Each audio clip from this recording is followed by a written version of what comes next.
नमस्कार विद्यार्थियों। पिछले लेक्चर में हम चोल साम्राज्य के अंतर्गत चोल प्रशासन की चर्चा कर रहे थे। आज हम चोल प्रशासन को आगे बढ़ाते हुए इसमें राजस्व के अर्थात आय के प्रमुख स्रोतों की यहाँ पर बात करेंगे। तो देखिए, चोल काल में राजस्व या आय का प्रमुख स्रोत भू राजस्व था। राजस्व का प्रमुख स्रोत भू राजस्व। यद्यपि हमने पहले भी अनेक प्रशासनिक व्यवस्थाओं में ये पढ़ा है कि अधिकांशतः सभी प्रशासनिक व्यवस्थाओं का जो प्रमुख आय का स्रोत होता है वो राजस्व का जो स्रोत होता है वो भू राजस्व ही होता है। तो यहाँ भी भू राजस्व जो था वो आय का प्रमुख स्रोत था, परंतु भू राजस्व निर्धारित करने से पूर्व चोल काल में भूमि का सर्वेक्षण करवाया जाता था। भूमि का सर्वेक्षण करवाया जाता था, वर्गीकरण करवाया जाता था एवं भूमि की नाप जोख की जाती है।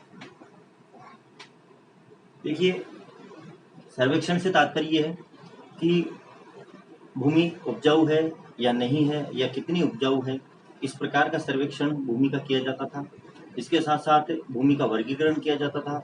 अधिक उपजाऊ भूमियों को एक वर्ग में रखा जाता था, कम उपजाऊ भूमि को अलग वर्ग में रखा जाता था, बंजर भूमि को अलग वर्ग में रखा जाता था। इस प्रकार से भूमि का वर्गीकरण होता था और भूमि की नाप जोख की जाती थी कि कितनी भूमि उपजाऊ है, कितनी अनुपजाऊ है।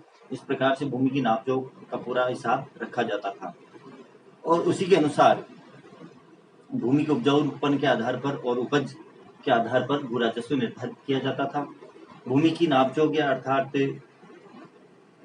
भूमि का जो नापजोख किया जाता था उसकी इकाई यद्यपि विभिन्न प्रकार की इकाइयां थी, परंतु चोल अभिलेखों से ऐसा पता चलता है कि राजराज प्रथम और कुलोत्तुंग, राजराज और प्रथम और कुलोत्तुंग जो शासक रहे, उनके पैरों की माप अर्थात एक कदम की माप को भूमि की माप की इकाई माना गया था और उसी के अनुसार भूमि का मापन किया जाता था। इसके साथ साथ हमें यह भी पता चलता है कि भू राजस्व निर्धारण करने के लिए उपज का 1/3 भाग राज्य को की तरफ से लिया जाता था, अर्थात जितनी उपज होती थी उसका 1/3 भाग राज्य कृषकों से लेता था। यहाँ ध्यान देने वाली बात यह है कि हमने गुप्त और मौर्य काल जो उत्तर भारत के अंतर्गत प्रशासनिक व्यवस्थाएं हमने पढ़ी थी गुप्त काल में, मौर्य काल में, उसमें राजस्व के अंतर्गत 1/6 भाग उपज का लिया जाता था और यहाँ दक्षिण भारत में हम चोल साम्राज्य के अंतर्गत देखते हैं कि यहाँ पर भू राजस्व जो उपज का होता था वो 1/3 भाग होता था। इसके साथ साथ यहाँ पर बहुत सारे अन्य करों का उल्लेख भी मिलता है अभिलेखों में। जो चोल अभिलेख मिले हैं उनसे पता चलता है कि कुछ अन्य प्रकार के कर भी लिए जाते थे। तो राजस्व जो कर होता था उसको आयम कहा जाता था। आयम एक प्रकार का राजस्व कर होता था। राजस्व कर अर्थात भू राजस्व आप मान सकते हैं, जिसको आयम कहा जाता था। इसके अतिरिक्त एक अन्य कर होता था मने इरे। यह एक प्रकार से भवनों पर या गृह कर होता था। भवनों पर लगने वाला या घरों पर लगने वाला कर कहलाता था मने इरे। इसके अतिरिक्त एक अन्य कर था कढ़ी इरे। यह व्यावसायिक प्रतिष्ठानों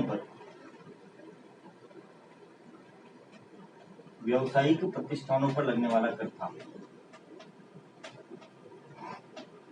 व्यावसायिक प्रतिष्ठान तात्पर्य जैसे कोई दुकान वगैरह जो होती थी, जो किसी व्यवसाय के उद्देश्य से चलाई जाती थी, ऐसी दुकानों पर या ऐसे गोदामों आदि पर कर लगाया जाता था, जिसे कढ़े हीरे कहा जाता था। इसी प्रकार से एक अन्य कर का उल्लेख मिलता है मगध में।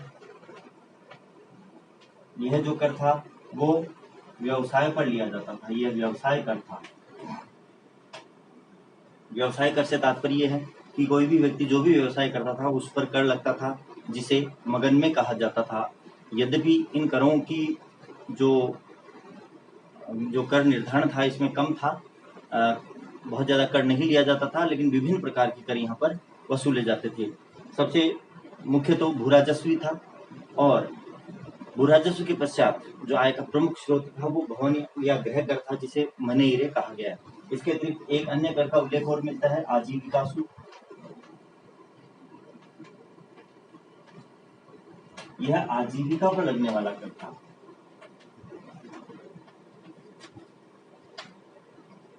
आजीविका अर्थात कोई भी व्यक्ति जिस भी प्रकार से अपनी आजीविका चलाता है, अपने परिवार की पालन पोषण करता है, उस पर भी कर लिया जाता था।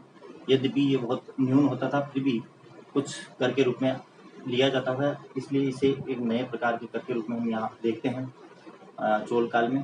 तो ये आजीविका शुल्क ये कर था। ये कुछ महत्वपूर्ण कर हैं जो हमको चोल अभिलेखों में देखने को मिलते हैं, जो उस समय प्रचलित थे।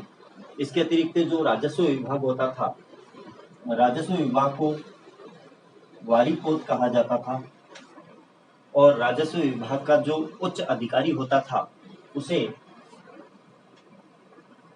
वारिपोत कहा जाता था। तो यहाँ पर राजस्व विभाग का जो प्रमुख होता था, जिसके पास सभी प्रकार के आय व्यय का विवरण होता था, उसे वारिपोत कहा जाता था, और राजस्व विभाग को वारिपोत कहा जाता था। तो इस प्रकार से हमने देखा कि जो कर व्यवस्था थी वो उम्मीद करता हूँ कि आपकी समझ में आई होगी।